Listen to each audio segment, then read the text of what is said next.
Hello students, welcome in third same. आज हम लोग फर्स्ट लेक्चर स्टार्ट करने जा रहे हैं mechanical engineering drawing. Mechanical engineering drawing जो एक एडवांस वर्जन है इंजीनियरिंग ड्राइंग का। पिछले सेमेस्टर में हम लोग ने इंजीनियरिंग ड्राइंग पढ़ा है, उसी का थोड़ा सा एप्लीकेशन है मैकेनिकल इंजीनियरिंग ड्राइंग जो थर्ड सेम में हम लोग को पढ़ना है। ओके, ठीक है। तो मैकेनिकल इंजीनियरिंग ड्राइंग क्या है, जैसे कि हम लोग इस बहुत ही ईजी और सिर्फ स्टेप बाई स्टेप ड्राइंग करना है। सेम जिस तरह का इंजीनियरिंग ड्राइंग हम लोगों ने पढ़ा पिछले सेमेस्टर में, उसी का थोड़ा सा एप्लीकेशन है इसमें। तो इंजीनियरिंग ड्राइंग जो बढ़िया से पढ़ा है उसके लिए पेपर कोई टफ नहीं है, बहुत ही ईजी है, बस उसी को आगे करना है। जो इंजीनियरिंग ड्राइंग ठीक से नहीं पढ़ा है उनके लिए बहुत टफ होने वाला है पेपर, ठीक है। और एक रेगुलर हर लेक्चर को आपको अटेम्प्ट करना है। अगर एक भी लेक्चर अटेम्प्ट नहीं किए तो आगे जाकर आपको दिक्कत आ सकती है, ठीक है। तो हम लोग स्टार्ट करने वाले मैकेनिकल इंजीनियरिंग ड्राइंग। तो सबसे पहले हम इसका सिलेबस देखेंगे, उसके बाद इसका पैटर्न देखेंगे। ओके, ठीक है। तो स्टार्ट करते हैं, देखते हैं इसका सिलेबस। फर्स्ट में है हम लोग का ऑक्सिलरी व्यू, दूसरा हो गया हमारा इंटरसेक्शन ऑफ सॉलिड, तीसरा हो गया हम लोग का डेवलपमेंट ऑफ सरफेसेस, ठीक है। चौथा हो गया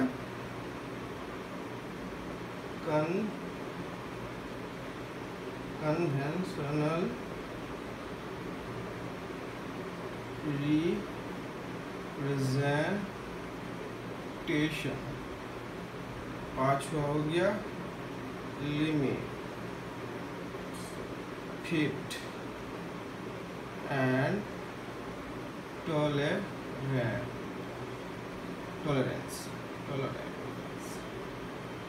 ओके, छठा हो गया डिटेल टू असेंबली, और सातवां हो गया असेंबली टू डिटेल। ओके, यही हम लोगों को पढ़ना है, यही पांचों चैप्टर पढ़ना है मैकेनिकल इंजीनियरिंग ड्राइंग में।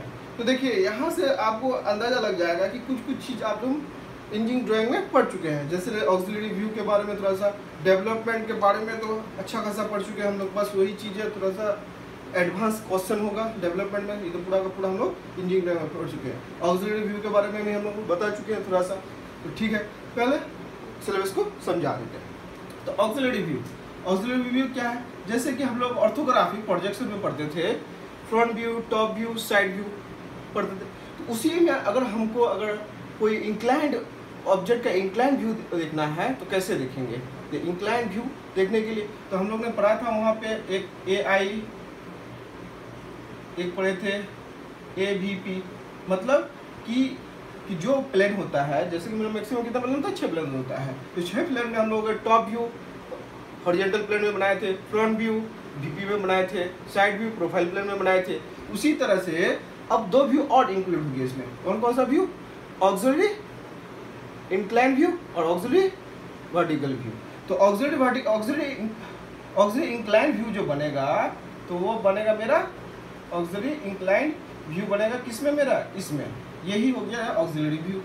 और इसमें क्या बनेगा, ऑक्सिलरी वर्टिकल व्यू इसमें बनेगा। इंक्लाइंड व्यू कहाँ बनेगा, यहाँ पे बनेगा। और auxiliary vertical view, auxiliary top view कहाँ बनेगा मेरा, यहाँ। ऑक्सिलरी वर्टिकल व्यू बनेगा AVP पे, मतलब ऑक्सिलरी इंक्लाइंड प्लेन और ऑक्सिलरी वर्टिकल प्लेन। इसी चीज को पढ़ना है। तो क्या क्या पढ़ना है, auxiliary top view, auxiliary vertical view, किस का, पॉइंट का पढ़ेंगे, प्लेन का पढ़ेंगे, सॉलिड का पढ़ेंगे, कहाँ पे, यहाँ पे। मतलब कहने का मतलब था कि हम लोग जो टॉप व्यू फ्रंट व्यू बनाए थे उसी की मदद से हम लोग को एक्स्ट्रा क्या व्यू बनाना है, ऑक्सिलरी टॉप व्यू और ऑक्सिलरी वर्टिकल व्यू, सहायक व्यू। मतलब किसी भी प्लेन का अगर इंक्लाइंड से हम देखेंगे जो व्यू बनेगा वही व्यू हम लोग को बनाना है। ओके, ऑक्सिलरी व्यू में अब आते हैं इंटरसेक्शन ऑफ सॉलिड। इसमें क्या करना है, इंटरसेक्शन की दो जो दो ऑब्जेक्ट होगा, दो ऑब्जेक्ट जैसे कि दो सॉलिड होगा, एक सॉलिड दूसरे सॉलिड में हमको क्या करना है, इंटरसेक्शन करना है। जैसे कि प्रिज्म को करना है, प्रिज्म से सिलेंडर को करना है, सिलेंडर से सिलेंडर को करना है, सिलेंडर से कॉन को, दोनों को एक दूसरे को इंटरसेक्शन करना है यहाँ पे। तो ये कहाँ पे इसका इस्तेमाल किया जाता है, इसका एप्लीकेशन का इस्तेमाल कहाँ होता है, यहाँ पे मेरा पाइपलाइन, जैसे कि दो पाइप को जोड़ने में, जैसे टी सेक्शन जोड़ते हैं, एल्बो जोड़ते हैं, वहाँ पे जैसे कि एग्जाम में तो कोई चापाकल में देखे होंगे, चापाकल में जो एक सिलेंडर को उसका जो पानी जो निकलता है मुँह से, उसको जो जब इंटरसेक्शन करते हैं तो देखे होंगे कि किस तरह का ये हेड होगी चापाकल का, और ये होता है यहाँ पे जो इंटरसेक्शन होता है वो इस तरह का एक कर्व बना हुआ रहता है यहाँ, यही इंटरसेक्शन हो गया। तो ये जो होता है इसका मकसद है कि ज़्यादा से ज़्यादा एक दूसरे के ये कांटेक्ट में रहे। जैसे ये कांटेक्ट रहने के कारण क्या होगा, ये ज़्यादा मजबूती प्रदान करेगा, जिससे ये आराम से और इससे हमको इजीली हमको यहाँ मिल जाए। तो इंटरसेक्शन का इस्तेमाल क्या होता है ना, पाइपलाइन में किया जाता है। जैसे कि एक सिलेंडर दूसरे सिलेंडर टी बनाते हैं, एल्बो बनाते हैं, इसी तरह का किया जाता है। ठीक है, डेवलप ऑफ सरफेसेस, हम लोग डेवलप ऑफ सबसे पिछला क्लास इंजीनियरिंग ड्राइंग में पूरा का पूरा करते हैं, इसमें सिर्फ थोड़ा एडवांस क्वेश्चन आया। डेवलपमेंट ऑफ सरफेसेस हम लोग क्लास कहाँ पे करते हैं, इस्तेमाल किस वर्कशॉप में किया जाता है, शीट मेटल वर्कशॉप में किया जाता है। ओके, और इसके बारे में डिटेल से पढ़ेंगे। अब आते हैं हम लोग कन्वेंशनल रिप्रेजेंटेशन। कन्वेंशनल रिप्रेजेंटेशन मतलब सांकेतिक, किसी भी मटेरियल या किसी भी ऑब्जेक्ट को हमको उसका डिटेल्स उसके सांकेत के द्वारा, मतलब उसका कन्वेंशनल रिप्रेजेंट के द्वारा हमको उसका डिटेल्स के बारे में पता चल जाए, बगैर किसी लैंग्वेज के, किसी इसके, उसी को हम लोग क्या कहते हैं, कन्वेंशनल रिप्रेजेंट कहते हैं। जैसे कि एक इसका रेक्टेंगुलर बना हुआ है, ये 45 डिग्री पे ऐसे खींचा हुआ है लाइन, क्या कहेंगे इसको, ये आयरन है, कास्ट आयरन या कास्ट आयरन या फिर स्टील। ये मतलब कि हम इस सिंबल से पता चल गया कि ये क्या है, मेरा आयरन है, कास्ट आयरन है, स्टील है। या फिर इस तरह का अगर रहेगा 45, इस तरह का रहा ये 45, इससे हम क्या बताएंगे कि ये क्या है, मेरा लीड है या टीन है। देखिए यही हो गया मेरा क्या, कन्वेंशनल रिप्रेजेंट। तो कन्वेंशनल रिप्रेजेंट से हम लोग को पता चल जाएगा कि उसको सांकेतिक या उसके चिन्ह देख के हमको पता चल जाएगा ये क्या चीज़ है, सिंबल से क्या है, इसका डिटेल्स के बारे में पता चल जाएगा। जैसे कास्ट इस तरह का सिंबल रहेगा तो आयरन है, कास्ट स्टील है, और भी हम सिखाएंगे जब इस सेक्टर में आएंगे पूरा का पूरा हर चीज़ सिखाएंगे। और लीड टीन, ये अगर सिंबल रहेगा तो हम इस तरह से ग्लास का है, वुड का है, हर चीज़ का इस तरह से आता रहेगा। जब इस चैप्टर में हम लोग आएंगे तो पूरा डिटेल से इसके बारे में हम लोग पढ़ेंगे। ओके, ठीक है। अब आगे आते हैं लिमिट, फिट और टॉलरेंस। लिमिट, फिट और टॉलरेंस। देखिए जब किसी शाफ्ट को होल में इंटरसेक्ट करते हैं या पुश करते हैं, असेंबल करते हैं, तो उसमें हम लोग को इस तीन पैरामीटर्स का आवश्यकता पड़ता है, किसका, लिमिट, फिट और टॉलरेंस का।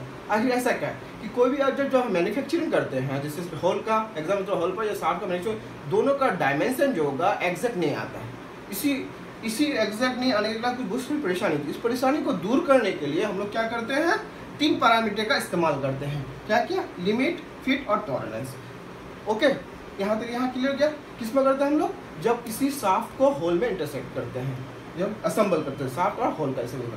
तो ठीक है, जब इस चैप्टर में आएंगे तो हम लोग यहाँ पे ये, तो जब इस चैप्टर में आएंगे तो इस चैप्टर का पूरा डिटेल से हम लोग क्लियर करेंगे इसमें। ठीक, ओके। अब आते हैं मेन चैप्टर, इस पार्ट का सबसे मेन चैप्टर है जो यही आधा क्लियर। सबसे बड़ी बात है इसमें डिटेल्स टू असेंबली। अब डिटेल मतलब जानते हैं आप, पूरा दिया हुआ रहेगा और हमको असेंबल करना मतलब जोड़ना है। तो क्या रहेगा, मशीन का पार्ट्स दिया रहेगा। एक क्वेश्चन है, क्वेश्चन कैसा रहेगा, क्वेश्चन में हम लोग को अलग अलग पार्ट्स दिया रहेगा, जैसे कि यूनिवर्सल जॉइंट, कपलिंग का, स्क्रू जैक का, कनेक्टिंग रड का, हम लोग अलग अलग टुकड़ा पार्ट्स दिया रहेगा। उस पार्ट्स को देख के हमको क्या करना है, जोड़ के एक एग्जैक्ट फिगर ड्राइंग करना है। जैसे कपलिंग रड, कपलिंग का करना है, या फिर स्क्रू जैक का करना है, कनेक्टिंग रड का करना है, इसी तरह से। तो इसमें क्या होगा, ये डिटेल्स दिया रहेगा और हमको उसको असेंबल करना है। ठीक है, और दूसरा में क्या है, असेंबल और डिटेल्स। इसमें क्या होगा, उल्टा रहेगा। इसमें क्या होगा, पूरा का पूरा डायग्राम दिया रहेगा, जैसे कनेक्टिंग रड, स्क्रू जैक या किसी भी चीज़ का दिया रहेगा, उसको हमको क्या करना है, उसको तोड़ के डिटेल्स करना है। हर अलग अलग पार्ट्स को हमको ड्राइंग में दिखाना है। ओके, ठीक है। जब इस चैप्टर्स पे आएंगे तो सारा डिटेल एक बाय एक करके हम लोग बढ़िया से पढ़ेंगे। ओके फ्रेंड्स, ठीक है, अब ये हो गया मेरा, क्या हो गया, ये सिलेबस है, ये सिलेबस है, ये क्या है, यही सिलेबस है, यही मेरा क्या है, सिलेबस है, ये सिलेबस हो गया। अब इसका पैटर्न देख लेते हैं। पैटर्न देखेंगे कि एग्जाम में किस टाइप से उसमें क्वेश्चन दिया रहता है, ये जानना बहुत ही जरूरी है। ठीक है, तो देखते हैं।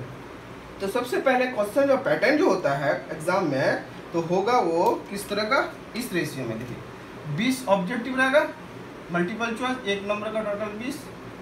ठीक है, उसके बाद 10 नंबर का, या 20 का 20 क्वेश्चन रहेगा, 10 नंबर या 5 क्वेश्चन रहेगा, 10 नंबर या 2 रहेगा क्वेश्चन नंबर ऑफ 5, मतलब क्वेश्चन कितना रहेगा, 10 नंबर या क्वेश्चन रहेगा 5, उसमें से हमको कितना करना है, 2 करना है, मतलब 20 नंबर। और लास्ट में एक थर्ड ग्रुप में रहेगा हमको और में, मतलब कि एक ये क्वेश्चन करो या ये क्वेश्चन करो, वो टोटल रहेगा 30 नंबर का। टोटल कितना हो गया, 70 नंबर। मल्टीपल चॉइस 20 का 20 नंबर। शॉर्ट क्वेश्चन 10 नंबर वाला 5 रहेगा, 5 में से हमको क्या करना है, 2 को करना है, 5 में से कितना करना है, 2 को करना है, मतलब 20 नंबर। और इसमें और में रहेगा ये करो क्वेश्चन या ये करो। एक क्वेश्चन कितने नंबर का होगा, 30 नंबर का होगा। समझ में आया बात, एक क्वेश्चन 30 नंबर का, मतलब कि बहुत ही इंपॉर्टेंट पार्ट है ये। ठीक है, और इसमें 5 क्वेश्चन है, 5 में से हमको सिर्फ कितना बनाना है, 2 क्वेश्चन बनाना है, 2। अब देखते हैं मल्टीपल चॉइस, इस 5 में से कहीं से भी क्वेश्चन रह सकता है। ओके, ठीक है। अब तुमको पिछले पैटर्न के हिसाब से जो क्वेश्चन पूछा गया है, उसी हिसाब से हम आपको बता रहे हैं कि किस कौन कौन चैप्टर ज़्यादा इंपॉर्टेंट है। मेरे ख्याल से शॉर्ट क्वेश्चन के लिए, 10 नंबर वाला क्वेश्चन के लिए ये 2 चैप्टर बहुत ही इंपॉर्टेंट है। ये दो चैप्टर से मिनिमम 3 या 4 क्वेश्चन मिल जाएगा आपको। 5 नंबर 3 या 4 क्वेश्चन मिल जाएगा, मतलब मिनिमम हर हाल में 2 क्वेश्चन तो मिलेगा इससे। शॉर्ट नंबर 1 क्वेश्चन इससे, 1 क्वेश्चन इससे, नहीं तो 3 भी मिल सकता है। अच्छा, हो सकता है 2 इसमें दे, 2 इससे दे, इससे 1 दे, इससे 2 दे, इससे 1 दे, इससे 2 दे, इससे 1 दे, इससे 2 दे, इसी तरह से मिला के 1 क्वेश्चन रहेगा। बाकी रहा एक शॉर्ट क्वेश्चन, एक क्या दो, बाकी ऑक्सिलरी व्यू, कन्वेंशनल रिप्रेजेंट, इसमें से हो सकता है 1 क्वेश्चन रहे या 2 क्वेश्चन रहे, और किसी तरह। तो यहाँ हमको अगर पूरा का पूरा question, short question 10 number attempt करना है, तो ये 2 चैप्टर को अगर बढ़िया से हम लोग पढ़ लें, तो मेरे ख्याल से ये शॉर्ट क्वेश्चन 10 नंबर वाला नहीं छूटेगा, आराम से हम लोग कर सकते हैं। ये 2, इंटरसेक्शन ऑफ सॉलिड और डेवलपमेंट। बाकी ऑक्सिलरी व्यू, कन्वेंशनल और लिमिट अगर ठीक से देख लेंगे तो कोई बात नहीं, मगर हमको बढ़िया से पढ़ना है इंटरसेक्शन ऑफ सॉलिड और डेवलपमेंट। ये पढ़ लेंगे तो शॉर्ट क्वेश्चन मेरा नहीं छूटेगा। उसके बाद इस दो चैप्टर से शॉर्ट क्वेश्चन नहीं रहता। इस 2 से सिर्फ कौन क्वेश्चन रहेगा, 30 नंबर वाला। एक क्वेश्चन इस डिटेल्स टू असेंबल से रहेगा, एक क्वेश्चन रहेगा असेंबल टू डिटेल्स। या आप ये क्वेश्चन करें या फिर ये करें, जो भी एक करें, तो इसमें से आपको 30 नंबर। तो मेरे हिसाब से एक चैप्टर पूरा का पूरा आपको हर मशीन का करना पड़ेगा, तभी आपको एक क्वेश्चन पकड़ा जाएगा। अगर आप ज़्यादा कोई रिस्क नहीं लेना चाहते हैं तो आपको ये भी पढ़ना पड़ेगा। मगर मेरे ख्याल से अगर इसको बढ़िया से आप पढ़ लिए, डिटेल्स टू असेंबली, तो आपको 30 नंबर का एक क्वेश्चन पकड़ा जाएगा। तो लास्ट में कंक्लूजन ये निकलता है कि हमको बढ़िया से एकदम ठीक ठाक तैयारी करना है फुल। इसके लिए तो हमको इंटरसेक्शन ऑफ सॉलिड और डेवलपमेंट ऑफ सॉलिड और डिटेल्स टू असेंबली, ये 3 चैप्टर बढ़िया से हम लोग कर लें, तो मेरे ख्याल से ये 50 नंबर जो है आप आराम से ड्राइंग कर सकते हैं। इतना तक तो हम कॉन्फिडेंट है कि आराम से 50 नंबर के आप सॉल्व कर लेंगे। उसको 20 नंबर मल्टीपल चॉइस के लिए आपको सारा चीज़ डिटेल्स हल्का थ्योरी पढ़ना है बस। और ड्राइंग के लिए आपको ये और ये 3 चैप्टर कर लेंगे, सब आराम से आप सारा क्वेश्चन, मतलब कि कितना ड्राइंग बनाना है, 3 ही ड्राइंग बनाना है। एग्जाम में कितना ड्राइंग बनाना है, 3 नंबर। 2 ड्राइंग बनाना है 10 नंबर, 1 ड्राइंग बनाना है 30 नंबर, 50 नंबर, और 20 नंबर का मल्टीपल चॉइस MCQ देता है। ठीक है, तो एक इससे बना लेंगे, एक क्वेश्चन इससे बना लेंगे, एक इससे बना, हो जाएगा आराम से, एकदम बन जाएगा कोई ठीक। और हम लोग पढ़ेंगे तो सारा चीज़। तो देखो मेरा पढ़ाने का पैटर्न जो है, हम पढ़ाते हैं किस स्टाइल से। पहले ये चीज़ देखिए, पहले हम आपको अगला क्लास जो होगा ऑक्सिलरी व्यू पढ़ाएंगे, उसके बाद इंटरसेक्शन, उसके बाद डेवलपमेंट। 3 चैप्टर हो जाने के बाद सीधा हम चले जाएंगे डिटेल्स टू असेंबली में। ओके, क्योंकि यहाँ 3 चैप्टर कवर कर लिए तो हमको शॉर्ट क्वेश्चन आराम से इस तीनों चैप्टर में बन जाएगा, हमको और कोई रिस्क नहीं रहेगा। उसके बाद हमको ज़रूरी है, क्योंकि ज़्यादा लेक्चर होते जाएगा, लंबा क्लास होते लास्ट में जाके आप लोग का थोड़ा जो होता है, मतलब ध्यान वो थोड़ा लूज होना शुरू कर देता है। तो इसलिए जाके जो इम्पोर्टेंट चैप्टर है वो लास्ट में पड़ जाएगा, और आप लोग का ध्यान भी थोड़ा सा कम हो जाएगा। तो इसलिए हम क्या करते हैं हमेशा, यदि 3 चैप्टर पढ़ाने के बाद बीच में ये 2 चैप्टर को हम लोग स्किप कर देंगे। उसके बाद डिटेल्स टू असेंबली पढ़ेंगे। डिटेल्स टू असेंबली पढ़ने के बाद तब जाके हम लोग क्या करेंगे, असेंबली ऑफ डिटेल्स। उसके बाद फिर रिटर्न में जाके हम लोग कन्वेंशनल और लिमिट फिट टॉलरेंस पढ़ेंगे। इसी तरह से हम लोग सिलेबस को हम लोग खत्म करेंगे। ओके, और इसमें हमको मेरे ख्याल से किसी भी चीज़ की आप लोग को दिक्कत नहीं होना चाहिए।